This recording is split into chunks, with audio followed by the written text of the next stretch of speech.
Frappons plus fort. TV Liberté a multiplié par 3, parfois par 5 ses audiences en un an. Nous sommes désormais une force de frappe au service de nos idéaux communs. Cette nouvelle puissance de feu, malgré les censures, s'avère indispensable pour participer au libre discernement des Français. La presse alternative française doit peser dans les choix cruciaux de demain. Avec votre aide, elle va être en capacité, ici comme d'autres ailleurs, de contrer le camp de la renonciation, le camp de la trahison. Nous avons franchi un cap. Les chiffres ne mentent pas, ils ne trompent pas. Les nouvelles émissions arrivent, la mobilisation des équipes de TVL est totale, les talents sont là. Alors que se joue comme chaque année à cette époque le budget annuel de TV Liberté, je vous demande de répondre présent à notre appel en versant un don. Rejoignez la communauté de ceux qui, selon la très belle image de Sylvain Tesson, préfèrent vivre en plein vent que de survivre dans le formol résigné face à la puissance destructrice de l'ennemi. En avant, en plein vent.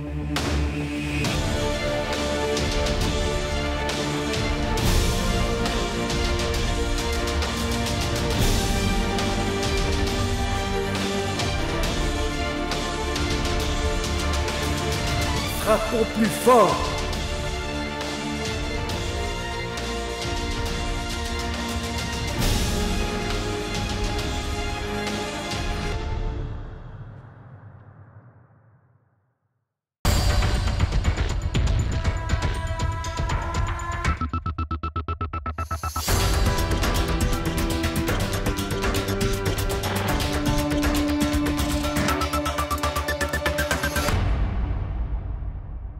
Bonjour à tous, bienvenue dans ce nouveau numéro de Politique et Économie. Je suis ravi de vous retrouver.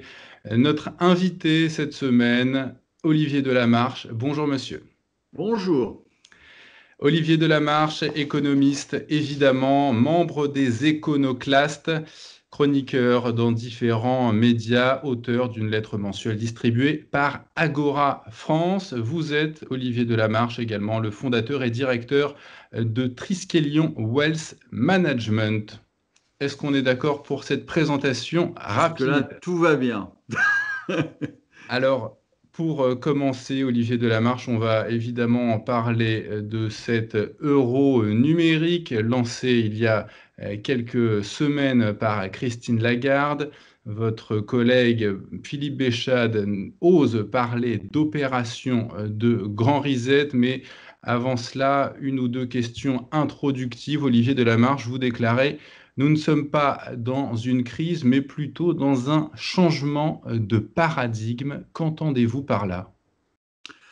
Simplement, quand on est dans une crise, l'avantage, c'est qu'on sait que ça va durer X temps, peu importe d'ailleurs, et qu'on va revenir, si vous voulez, sur le modèle d'avant. On va revenir au niveau d'avant et on va revenir sur les modèles d'avant. Quand vous avez un changement de modèle, eh bien, justement, vous ne revenez pas sur l'état initial. Vous êtes dans un autre état. Alors là, aujourd'hui, on est dans une société qui est ultra endettée, mais comme on n'a jamais connu. Tous les acteurs, privés, les ménages, les sociétés, l'État, avec une dette inimaginable, avec une croissance potentielle qui est très faible pour des raisons démographiques, très faible pour un manque cruel d'innovation, réellement disruptive, si vous voulez. On est loin de l'invention du moteur à explosion. On en est à savoir si le prochain Apple a les coins carrés ou les coins ronds. Donc, c'est pas tellement disruptif, si vous voulez. Et donc, avec une société qui a un chômage de masse, qui en quelques années, comme aux États-Unis, a complètement détruit la classe moyenne. Vous avez maintenant un espèce de grand écart gigantesque entre ceux qui n'ont rien et puis ceux qui ont beaucoup trop. Les 10 personnes les plus riches au monde qui accumulent en multipliant pendant même pas une dizaine d'années, en passant de quelquefois 1 milliard à 100 milliards de capitalisation boursière ou de fortune. Donc il y a quand même quelque chose qui va vers une concentration assez importante des richesses. Et donc voilà, et donc il va Donc, pas de falloir, crise, en plus changement de vous avez paradigme. un manque qu'on sait qui va arriver, un manque d'énergie. Les énergies fossiles sont quand même à quantité limitée, et il faut bien s'en rappeler. Et donc on va avoir un problème là-dessus. Et donc voilà, donc tout ça fait que vous ne retrouverez pas le niveau initial, ça c'est une certitude.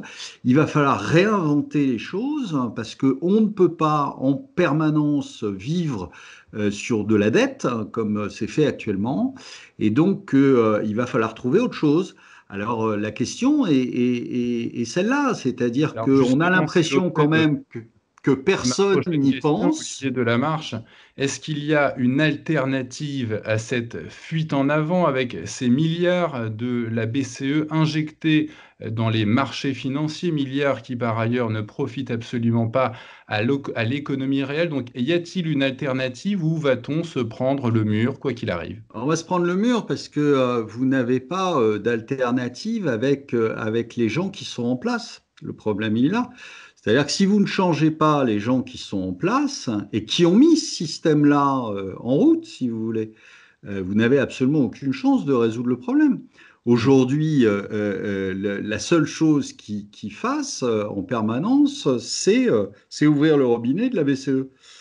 Euh, c'est d'endetter, de rajouter de la dette à de la dette, hein, en croisant les doigts pour que ça passe. Et pourquoi vous avez ça? Parce que vous avez des gens qui aujourd'hui nous dirigent, qui ne s'inscrivent pas du tout dans un temps long. Leur échéance, c'est quoi? C'est les prochaines élections. Donc les prochaines élections, c'est quoi? C'est 4-5 ans. Donc, vous avez à peine terminé, si vous voulez, votre campagne, qu'il faut quasiment reprendre la suivante. Puis vous avez des élections intermédiaires, etc. Donc, vous avez des gens qui, aujourd'hui, alors, ne travaillent pas, ça me paraît plus qu'évident pour ceux qui ont douté jusqu'à maintenant, ne travaillent pas pour l'intérêt de la France, ils travaillent pour leur intérêt, pour leur carrière, et avec un horizon qui est de 4-5 ans. Bon, bah, vous ne pouvez pas, dans ce cas-là, espérer que ces gens-là réfléchissent à un nouveau modèle, réfléchissent à des investissements à long terme qui ne vont pas être rentabilisés dans les 3 ans. Et les grandes sociétés, c'est exactement la même chose. C'est-à-dire que vous avez aujourd'hui des gens qui sont, pour la plupart, payés en actions ou avec des primes incitatives comme Elon Musk chez Tesla, qui n'est pas payé, si vous voulez, sur la réussite économique de sa société, parce que sinon il ne serait pas payé lourd, hein, en vendant 300 000 voitures, mais qui est uniquement rémunéré sur la progression de son cours. Donc vous avez des gens qui cherchent la rentabilité forcément immédiate, qui cherchent l'augmentation de leur cours de bourse et qui se fichent complètement d'investir, si vous voulez, dans la recherche fondamentale, dans des choses qui ne donneront de l'argent que dans 5 ou 10 ans. Ils s'en foutent, ils ne seront plus là. Ou soit ils auront dégagé parce que ce sont des politiques et ils seront plus élus, soit vous avez des gens à faire fortune le plus vite possible. Donc, Du coup, Olivier Delamarche, vous prenez un retour de la souveraineté et des mandats plus longs pour nos chefs d'État, chefs de gouvernement? bah, si vous voulez, je suis un peu partagé parce que déjà, quand c'est Monsieur Macron, je trouve ça trop long. Les 5 ans. Donc, je suis un petit peu mal à l'aise pour vous répondre. Si c'était quelqu'un de bien, je souhaiterais qu'il reste 15 ans, mais, mais c'est pas le cas. Donc, plus vite il est parti, et à ce moment-là, moi, le mandat de 6 mois m'aurait bien été, hein. Je vous propose à présent, Olivier Delamarche, de rentrer dans le vif du sujet. Je le disais en introduction, Christine Lagarde a donc annoncé dimanche 1er novembre le lancement d'une enquête d'opinion concernant l'émission d'1 euro numérique. Philippe Béchade, votre collègue aux Éconoclastes, parle, lui, d'opération Grand Reset. D'abord, l'euro dans la masse monétaire est déjà numérique à 90%. Alors, qu'est-ce que ça va changer? Alors, c'est déjà ce que vous venez de dire qui est intéressant, c'est que on a cru à un moment, enfin certains ont cru que Madame Lagarde avait une idée, et non, pas de bol, elle n'en avait pas. Je veux dire, l'euro, il est déjà numérique, donc annoncer ça en grande pompe, si vous voulez, ça fait rire tout le monde. L'euro est numérique, alors ça n'est pas le même ça n'est pas le même mécanisme, Mhm. mais si vous voulez, ça n'en reste pas moins un euro numérique. Bon, alors maintenant, qu'est-ce qu'ils ont voulu faire? Ils ont voulu récupérer la technologie blockchain. Bon, pourquoi? Bah parce que il se trouve que beaucoup de gens essayaient de se débarrasser, si vous voulez, de la mainmise de la Banque centrale et de l'État, en fait. L'émergence du Bitcoin correspond au moment où les banques centrales ont commencé à rentrer dans leur cycle d'impression folle de billets. Donc, à partir de ce moment-là, on a vu toutes les cryptos commencer à exploser et à naître.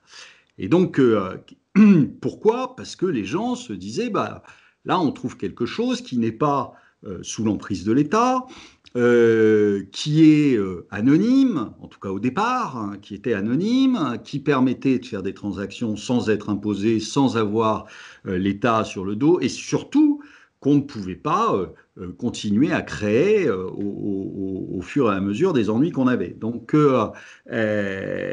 c'est là-dessus que s'est bâti, si vous voulez, toute la hausse et l'émergence de ces cryptos. Bon, alors, c'était une solution de fuite, en fait. Hein.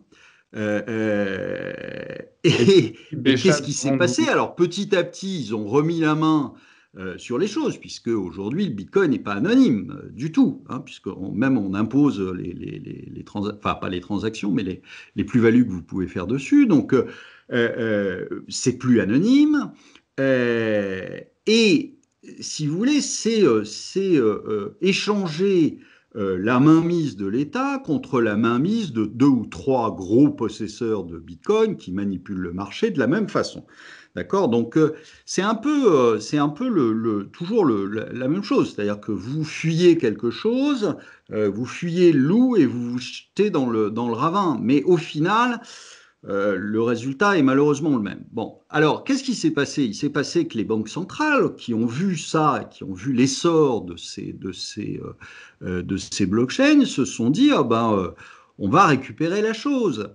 Et alors là, il y a des gens qui l'ont mal interprété, à mon avis. Parce qu'ils ont eu peur justement de voir le numérique leur filer entre les doigts. Pourquoi les gouvernants et les Bah, c'est-à-dire responsables des que, banques centrales bah, ont-ils c'est-à-dire peur que de c'est ce intelligent, c'est récupérer la technologie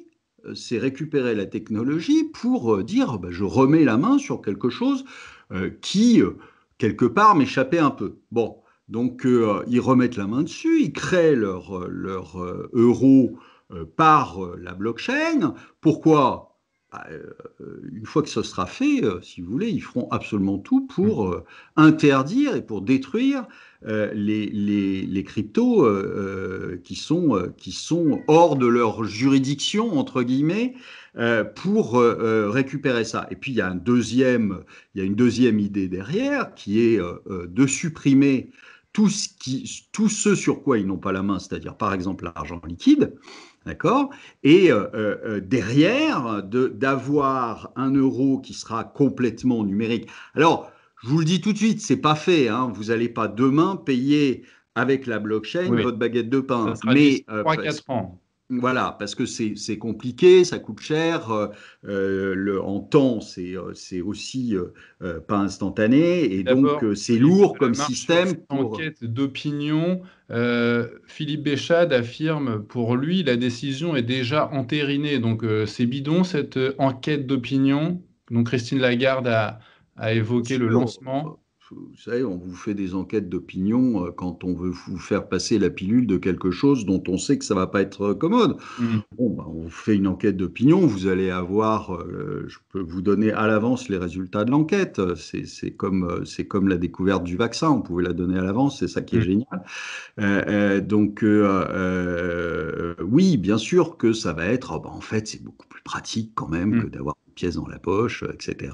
Et puis, vous savez, les billets, c'est sale parce qu'on peut se refiler le coronavirus avec les billets, etc. Enfin bon, et puis, ça peut financer le terrorisme parce que, figurez-vous qu'il faut beaucoup Alors, d'argent pour on acheter va des venir à billets. toutes les problématiques, Olivier Delamarche. Je recevais il y a peu l'économiste, le jeune économiste Étienne Chaumeton, et on va parler de ça pour que les gens comprennent bien de quoi on parle.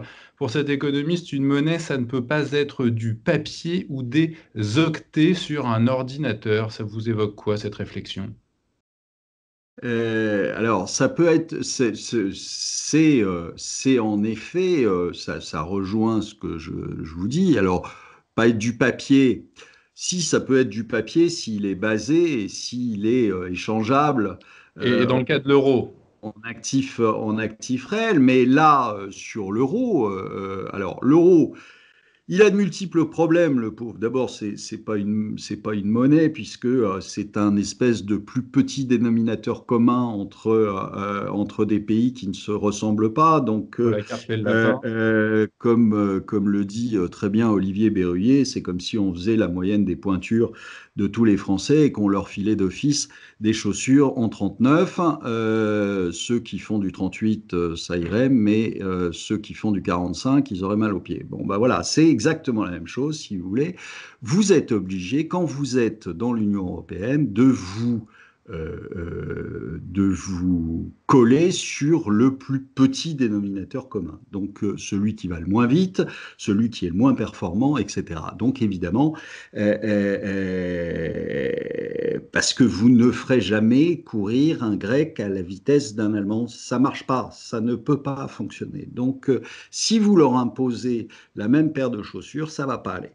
Donc, on sait que l'euro est mal et aujourd'hui, toutes les monnaies du monde sont quasiment dans la même position, c'est-à-dire que vous avez des banques centrales qui ont organisé une espèce de fuite en avant permanente sur lequel ils ne peuvent pas revenir. Ils ne peuvent pas revenir. Et c'est bien ça le problème, c'est-à-dire qu'on est en pleine japonisation dans toutes les banques centrales, c'est-à-dire que vous achetez tous les actifs, vous achetez la dette, vous achetez les actions, vous achetez les ETF, parce que vous ne pouvez plus faire autrement. Et donc c'est la banque centrale qui fixe les prix. Le problème, c'est que comme vous ne pouvez pas revenir en arrière et que vous êtes obligé sans arrêt d'en mettre plus, hein, c'est le principe de la drogue, si vous voulez. Donc vous ne pouvez pas vous arrêter net. Hein. Donc il faut que vous continuiez, il faut que vous en mettiez une dose de plus à chaque fois. Et le problème, c'est qu'on sait très bien comment ça se finit, ce genre de choses. C'est-à-dire que si vous divisez le gâteau à l'infini, avec une création monétaire, mais qui ne repose sur rien, qui ne repose sur aucun actif, qui ne repose sur aucune activité, eh bien, cette monnaie va se déprécier et vous aurez bientôt besoin de 2 billets là où il en fallait un, de 3 billets là où il en fallait un, de 4 billets, etc. Et vous tombez dans les mêmes conséquences que le Venezuela, que l'Argentine, que le Zimbabwe. Enfin, on a quand même des exemples, alors non seulement contemporains, mais des exemples dans le passé où tous les pays qui ont fait tourner la planche à billets ont eu le même résultat. Donc, et là, on est en train de vous dire, ah bah oui, non, mais là, cette fois-ci, ce sera différent. Non, ce ne sera pas différent, ça sera exactement la même chose.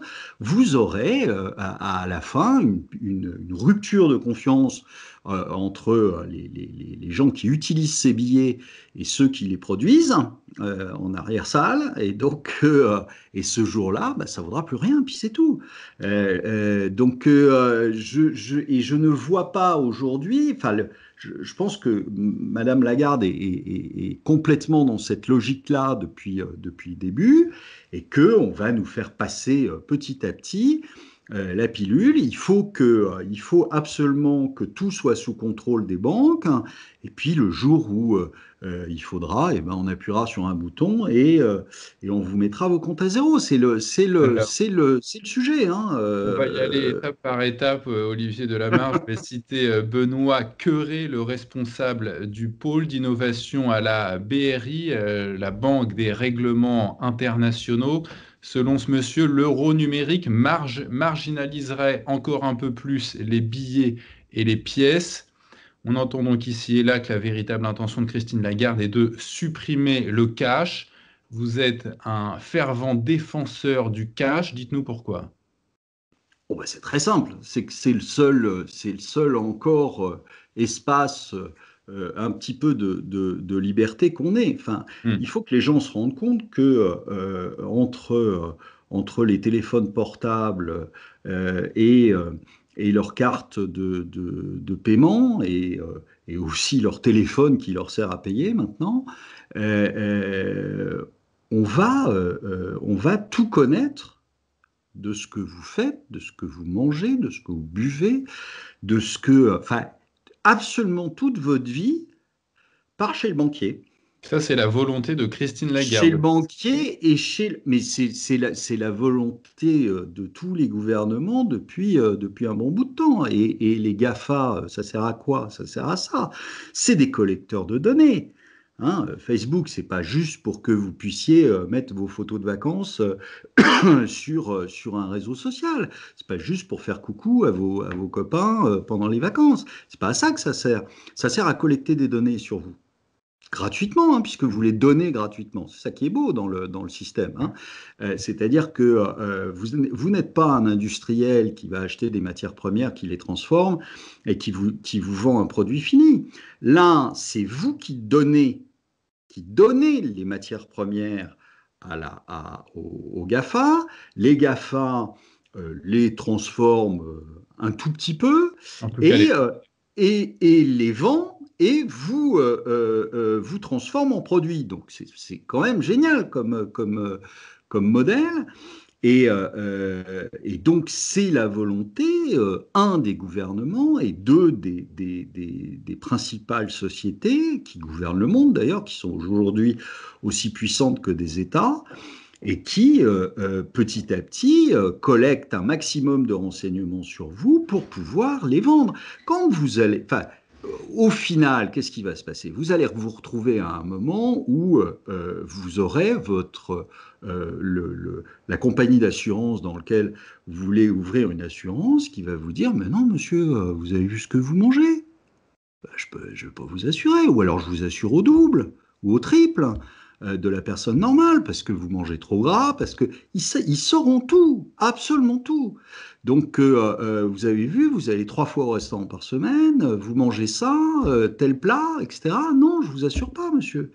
Donc, vous aurez les données médicales qui seront collectées. Alors, le secret médical, vous pourrez vous asseoir dessus, hein, et où on vous dira là aussi, ah ben non, monsieur, je vous prête pas d'argent. Vous êtes malade, donc vous allez mourir pendant la période de remboursement. Moi, je prends pas ce risque. Hein. Donc, tout ça, c'est écrit. On sait très bien ce qui va se passer. On Donc, entend de la vous marque aurez beaucoup les personnes pro-euro numérique nous dire que le cash, finalement, ça peut servir les intérêts des économies souterraines, type terrorisme, trafic. C'est Pourquoi de ça la vous fait rire? blague. Vous avez vu les derniers attentats? Faut beaucoup d'argent, faut blanchir beaucoup d'argent pour se payer un couteau? Non, mais c'est ridicule. Hmm. Ou pour se payer une camionnette pour foncer dans la foule, il faut beaucoup d'argent. Oui, il fallait beaucoup d'argent pour prendre des cours de pilotage et envoyer des avions dans des tours. Ça, je veux bien. Mais ne dites pas maintenant que c'est le terrorisme. C'est une blague. Donc, non, faut arrêter. À ce moment-là, on supprime aussi toutes les monnaies numériques, puisque ça sert au terrorisme. Hein. Ça peut servir au terrorisme. Donc, faut arrêter. Les trucs oui, mais vous vous rendez compte, on vous fait peur en vous disant, mais vous touchez un billet, donc vous allez mettre du virus dessus, puis vous allez le transmettre, etc. Enfin, c'est de la blague. À chaque fois, on vous fait peur. C'est pour obtenir ce qu'on veut. Là, on vous a fait peur, et puis Manu a dit à la maison, et on va tous à la maison. Il vous dira la prochaine fois de marcher à cloche-pied dans la rue, vous marcherez à cloche-pied dans la rue. Donc, c'est quand même, on est arrivé sur quelque chose, moi, qui me fait quand même beaucoup rire. On a en 2017, tous les Français se sont pris pour des castors. Hein, ils ont fait barrage à Marine Le Pen. Ils ont fait barrage à Marine Le Pen pour élire Macron en disant ça y est, on a fait barrage à l'extrême droite, on a fait barrage au fascisme. Je suis désolé, mais enfin là, quand même, depuis quelques mois, ça ressemble beaucoup, de plus en plus, à une dictature et de moins en moins à une démocratie. Donc, je trouve ça un petit peu rigolo.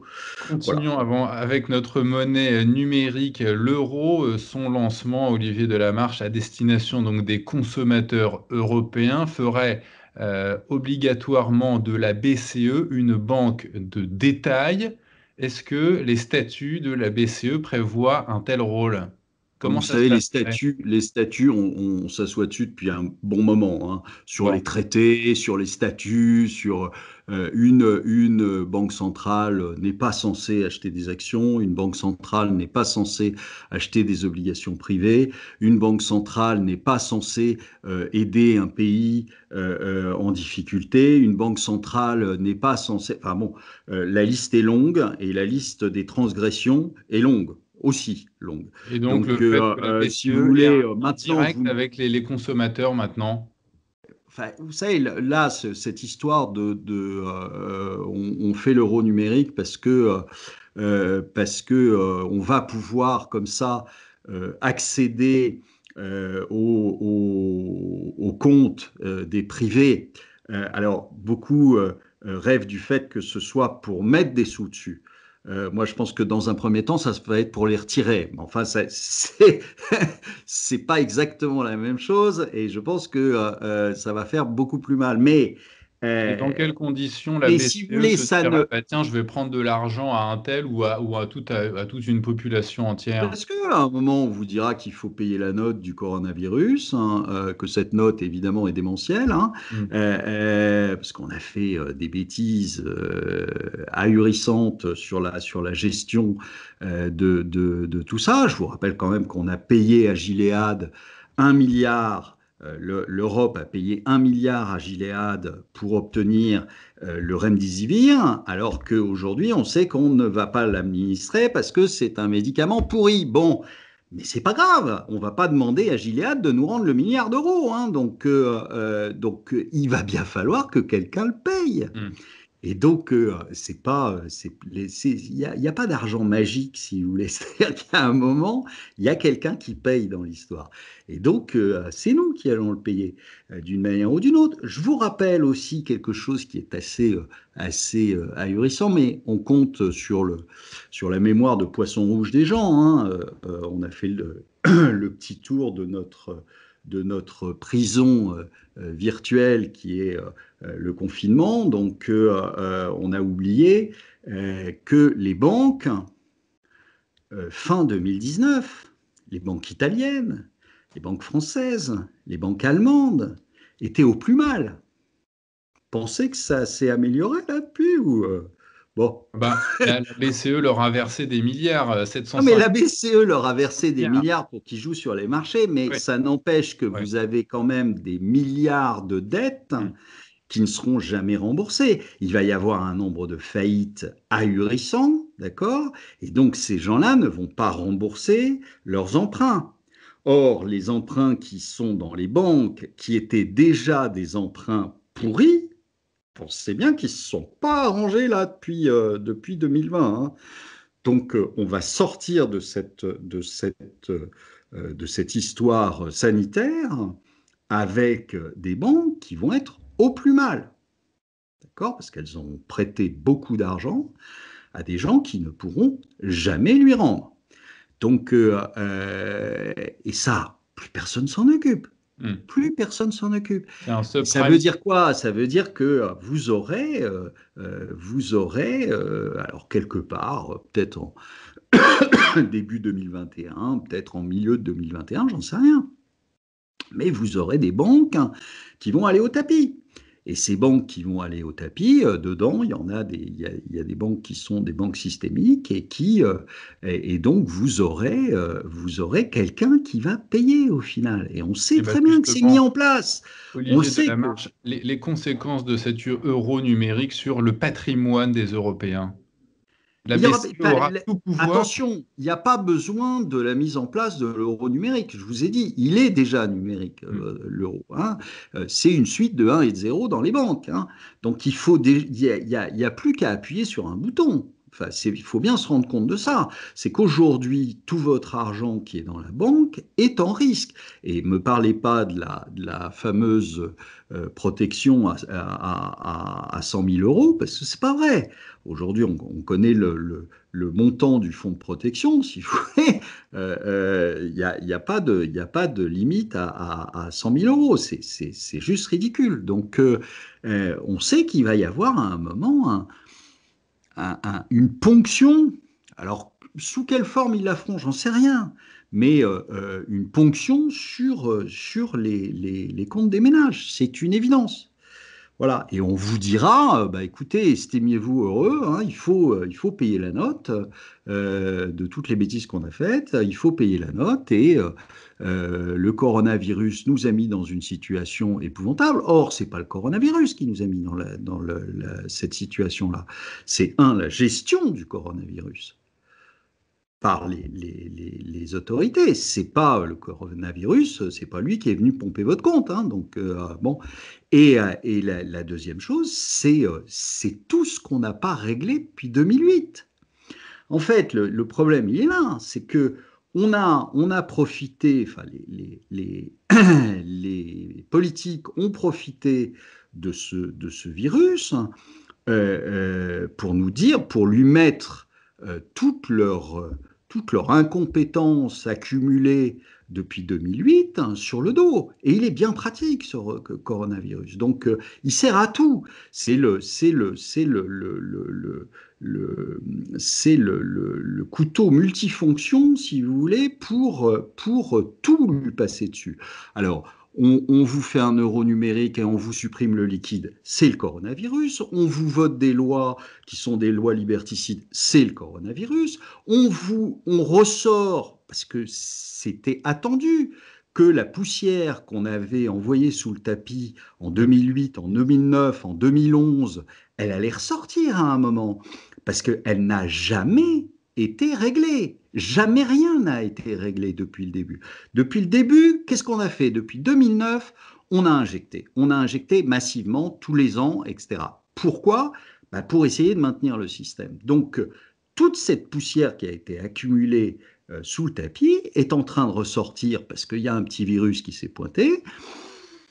Mais le virus n'y est pour rien. C'est pas lui qui a creusé la dette des États depuis 2008, que je sache. C'est pas lui qui a fait tourner la planche à billets depuis 2008. Or, je vous rappelle que on dit en plus que c'est lui qui nous a mis en récession. Non, on était en récession sur le dernier trimestre. Donc, c'est pas lui qui nous a mis en récession. On y était. Négative. Et voilà. Et lui a amplifié la gestion qu'on en a fait, c'est-à-dire nous enfermer pendant des mois, a fait qu'on a encore agrandi, renforcé cette récession. Mais la récession, elle était là, hein. On comprend, Olivier Delamarche, qu'avec cet euro numérique, la BCE aura accès à toute notre vie privée. C'est quoi l'idée in fine d'avoir pour une institution comme celle-là accès aux données privées de tous les consommateurs européens? Bah, vous contrôlez encore un peu plus, quoi. C'est C'est-à-dire? tout. Bah, vous contrôlez, c'est-à-dire qu'une fois qu'on sait toute votre vie, c'est pas très compliqué d'orienter vos choix, c'est pas compliqué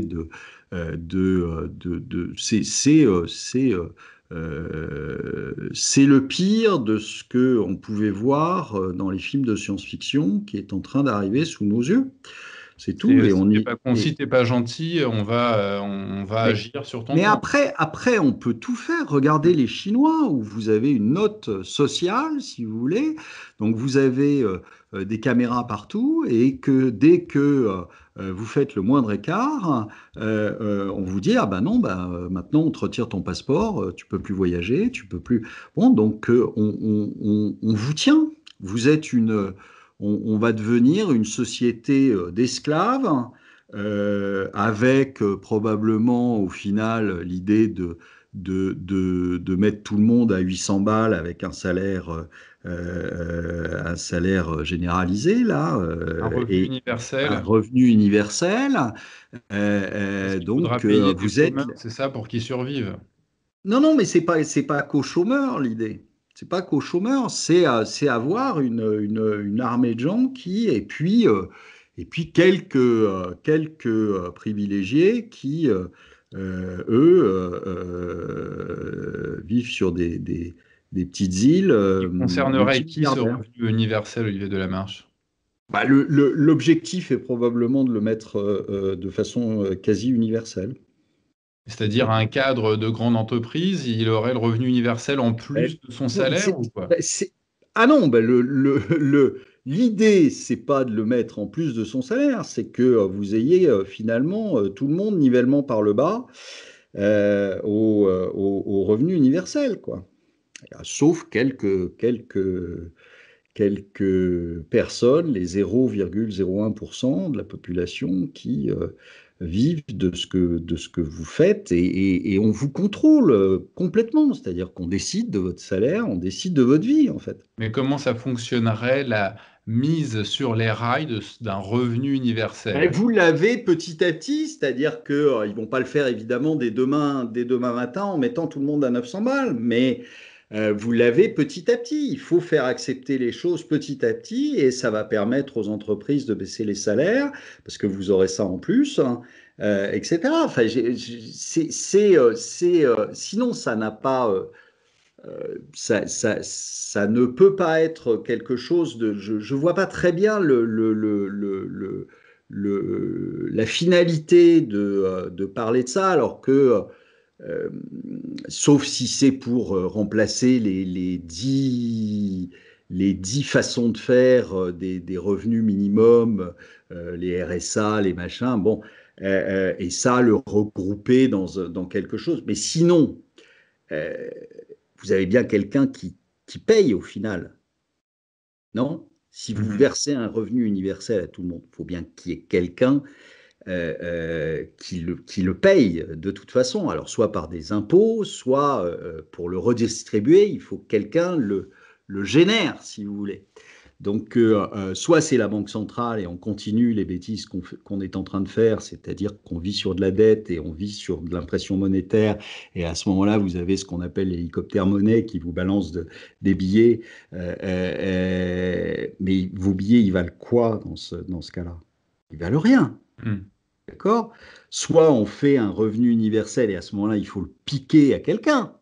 Il y a bien quelqu'un qui, au final, va le créer, si vous voulez. Donc, vous pouvez pas. C'est juste des espèces de concepts qui sortent d'on ne sait où, mais qui sont ridicules. Ou alors, on cherche réellement à mettre la main et faire un système, un système soviétique, quoi, si vous voulez, un système complètement contrôlé par l'État qui va décider de ce que vous gagnez, de ce que vous mangez, de ce que vous, là où vous vivez, etc. Et je pense qu'on en est, ceci dit, pas très loin. Mhm. Hein. Après la japonisation, on a la soviétisation de l'économie. On le voit très bien quand on entend des discours où on dit on va sauver ce secteur-là, même aux États-Unis, où on va sauver le secteur du schiste en rachetant tout. Ah bon, donc c'est l'État qui va faire vos chèques de salaire. C'est bien de la soviétisation. Donc voilà, donc je pense on est dans cette logique-là. Alors, c'est peut-être à nous de réfléchir la prochaine fois qu'on vote. Hein. C'est tellement énorme, Olivier Delamarche, que personne n'arrive à concevoir cette espèce de grand reset, ce changement de paradigme que l'on évoque depuis le début de cette émission. Moi, j'ai en tout cas beaucoup de mal à faire comprendre aux gens la réalité de ce qui est en train d'arriver. Qu'est-ce que vous diriez pour convaincre les sceptiques? Ouais, écoutez, je pense que ça fait suffisamment longtemps que je hante les plateaux de télé en expliquant que l'État ne fait plus rien pour votre bien depuis bien longtemps et qu'il va falloir à un moment payer l'incompétence de nos dirigeants depuis des années.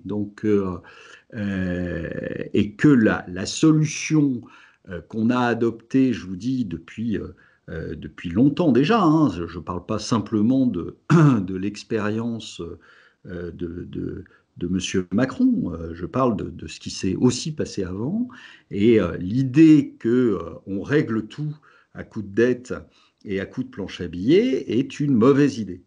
Bon, et donc au final, à un moment, il y a quelqu'un qui paye l'addition. Et malheureusement, c'est nous qui allons la payer, l'addition. Et c'est écrit. C'est écrit. Je comprends même pas qu'on puisse ne pas le voir, si vous voulez. Parce qu'on a tellement d'exemples.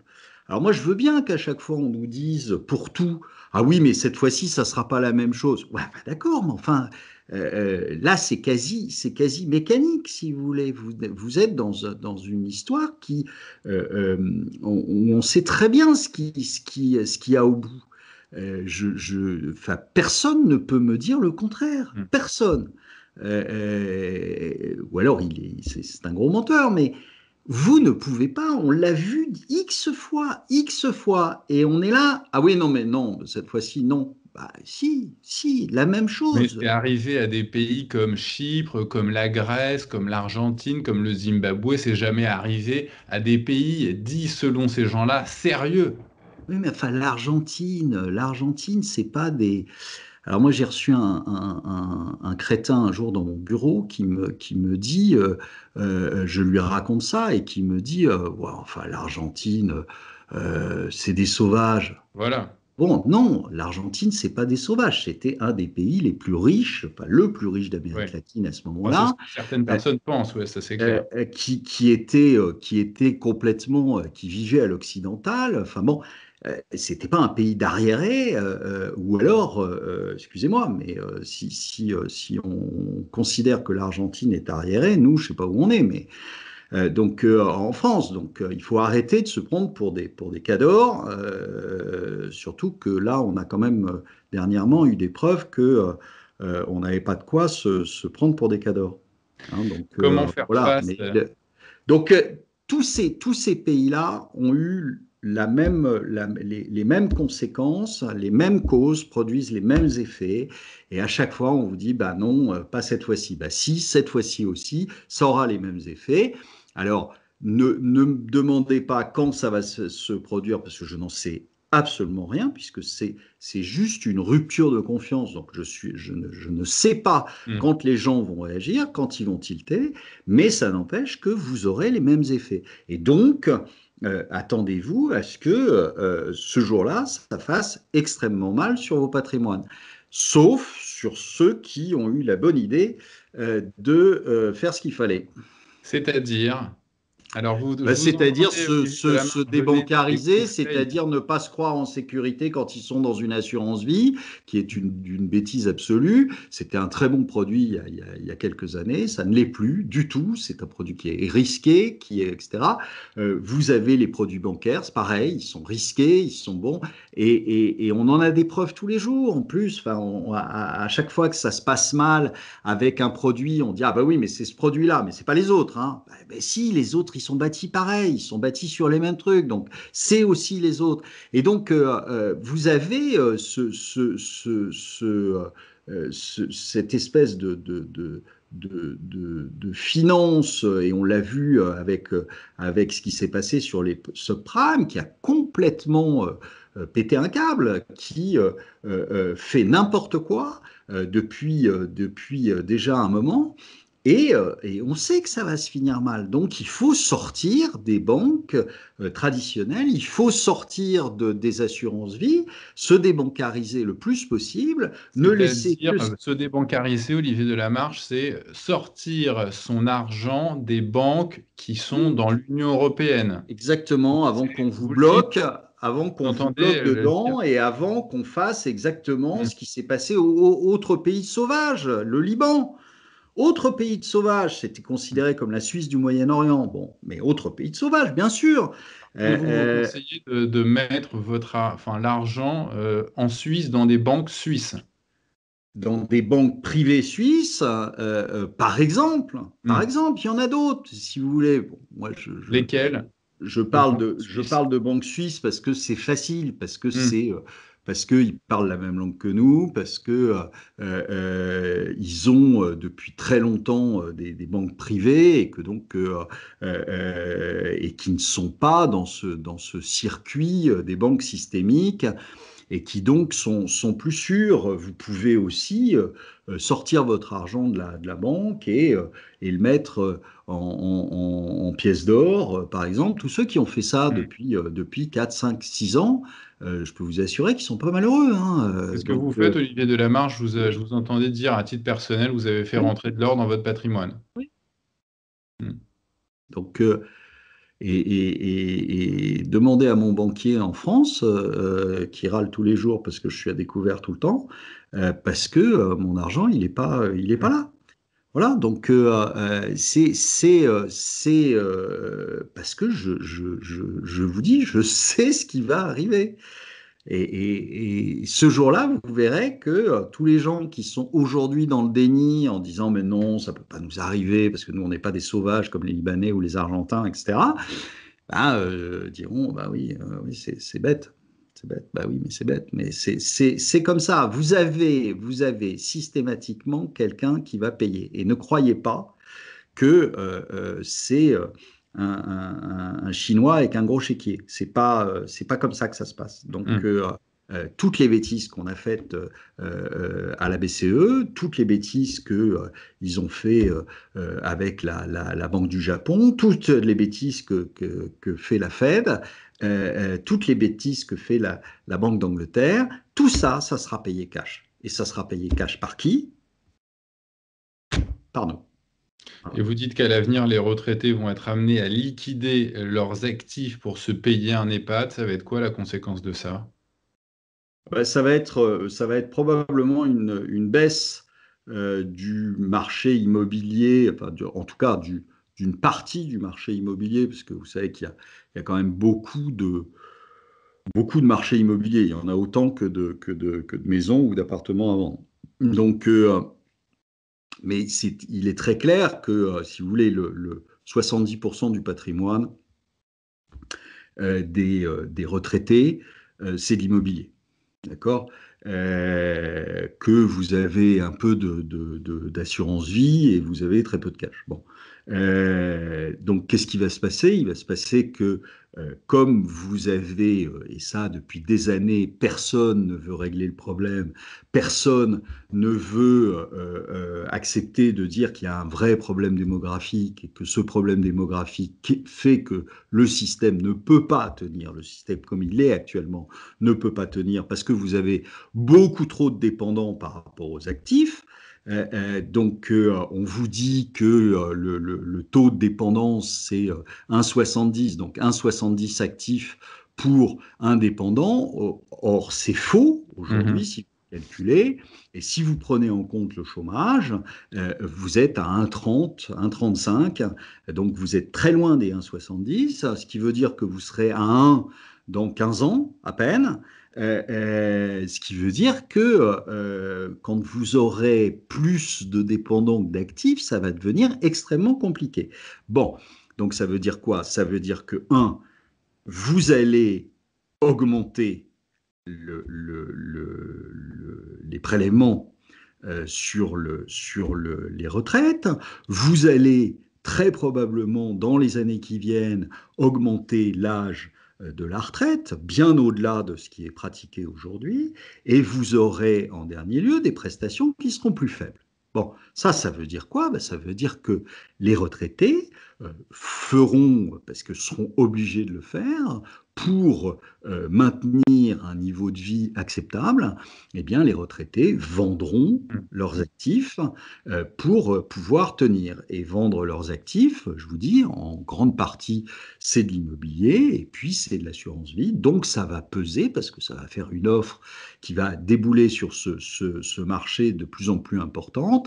Et donc, ça va faire que votre marché immobilier, ça ne veut pas dire que vous ne pouvez plus rien faire sur l'immobilier, ça veut dire simplement que vous allez passer d'un espèce de couloir ascendant à un couloir descendant. Donc, Mhm. ça veut dire que si vous voulez faire de l'immobilier, il va falloir le faire autrement.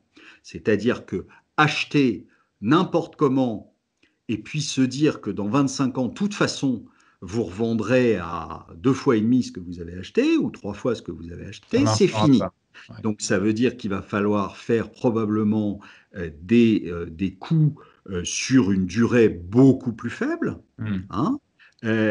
Il va falloir faire très attention au point d'entrée pour pouvoir sortir en haut de couloir très vite. Et donc, sans forcément recourir à l'emprunt, etc., etc. Donc, ça va changer complètement, probablement, la physionomie du marché de l'immobilier. Et on ne pourra plus faire de l'immobilier comme le faisaient nos parents ou nos grands-parents, où vous achetiez n'importe comment, et de toute façon, c'était pas grave parce que 10 ans plus tard, c'était au double et que ça ne posait pas de problème. Là, si vous faites ça et que malheureusement vous achetez en haut de canal, eh bien, si vous restez 25 ans, vous aurez beau revendre encore en haut de canal, vous serez très en dessous de votre prix d'achat, c'est tout. Donc, même avec des taux d'intérêt à zéro, ce qui vont rester pendant un bon moment, puisque la Banque centrale n'a pas le choix. Olivier Delamarche, j'espère que nos téléspectateurs auront compris à quelle sauce on risque tous d'être mangés dans les semaines, dans les mois à venir. Vous aurez en tout cas donné quelques conseils à ceux qui s'intéressent à l'évolution de la situation euh, pour les mois à venir. Merci Olivier Delamarche. On aurait pu également parler du coronavirus, de l'élection de Joe Biden, mais j'espère que ça fera tout ça l'objet d'un prochain entretien. Merci Olivier Il Delamarche. n'est pas encore président, Joe Oui, Biden, il hein. a Je été rappelle que élu immédiatement. factuellement, il ne l'est pas encore. Vous avez Peut-être qu'il le sera, mais pour l'instant, il ne l'est pas. Merci Olivier Delamarche. Au revoir, Pierre.